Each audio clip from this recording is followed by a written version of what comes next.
watch kind of matches my values. This is really special. You know, I've made a lot of watch collecting mistakes. You have to buy watches that you like. Oh, I love watches. Man, watches are the best. What an interesting piece of technology. What got me into watches is, you know, I always appreciated like handcrafted things, like bags, just handcrafted objects that last a really long time. Because you know, the more I experienced different things, the more I was disappointed by so many objects that are so disposable nowadays. And it started with, you know, getting like a bag that's made in the United States that I was hoping would last me a lifetime. And then, you know, getting a wristwatch that would last a lifetime. Good evening, ladies and gentlemen, and welcome back. For anyone new here, my name is Tim Wright, and I live stream every single day at 5 p.m. New York time for 3 hours. I've been doing YouTube for 4.5 years. Why did you start doing YouTube? Maybe because I grew up kind of with it, and it's just something I enjoyed watching videos. I wanted to make videos. Do you remember your first live stream?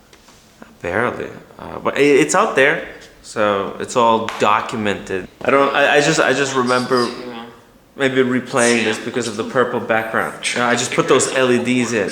They still work to this day. 2 Seikos and a couple of G-Shocks. All right, okay. That's so funny. Volvo Explorer. That's so funny.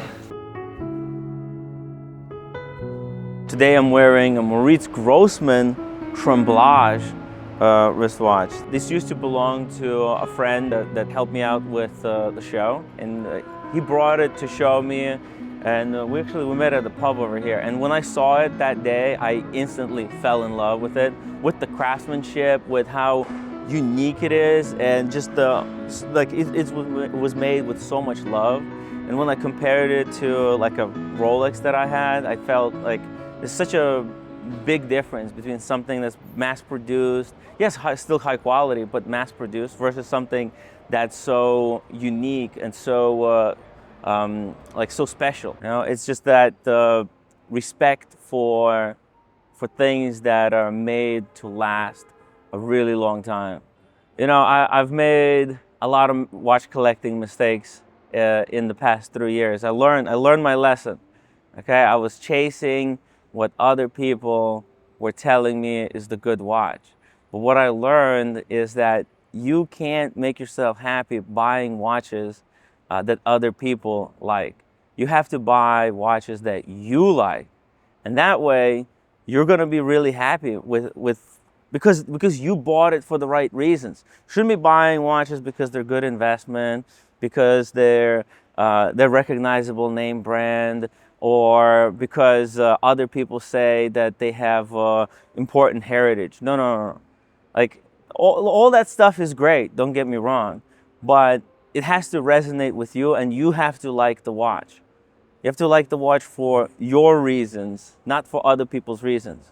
So, you know, in the future, I'm just gonna be buying watches that I like, and that's what I'm gonna be teaching other people to do.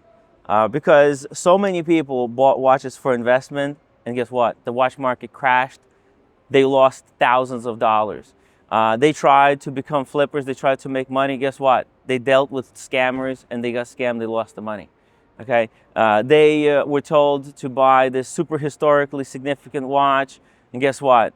The company, because of the success of that model, the company made thousands of those watches, and now they're no longer special.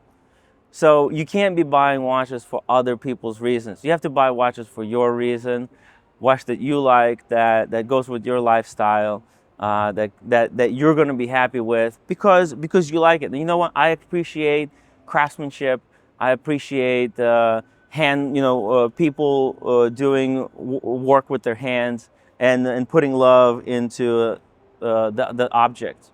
And then when he had to sell it, he reached out to me and said, "Hey, are you interested?" And I immediately told him that I'm getting it, even though it was so freaking expensive. I had to do a deal with him. I gave him one of my Explorers, Rolex Explorer 136 mil, plus a whole bunch of money. I think it took me 6 months to pay it off, but I don't regret it. There's been a lot of people who've been trying to convince me, like, oh, it's too much money for you to spend on a watch, and it definitely is. But I don't know. I think, like, what's the life for? It's for living, and if I can have one of these amazing watches, why not? Nobody's watching yet, so. And hey, this is an impromptu live stream, guys. Welcome to the show. If you're just joining, make sure to upvote. This is the watch box for the Louis Vuitton wristwatch. Yeah, if you had this box, what would you guys keep in it? Let me know in the chat. Cigar box for a Shein. Yeah, you could store cigars and you could turn it into a humidor. I know, personally, I'm gonna get cremated, and maybe my requisite should be to get buried in an LV box like this. That's a really sad statement, Tim. What? Why? It's cool. It's the most painful part of YouTubing. Dude, everything is fucking hard about it. You have to spend a lot of money to make content. Equipment never fucking works, okay? That's another hard part. It's a lot of it's a big mental drain on you. And you also have to pay for the bills and everything. You gotta be an adult.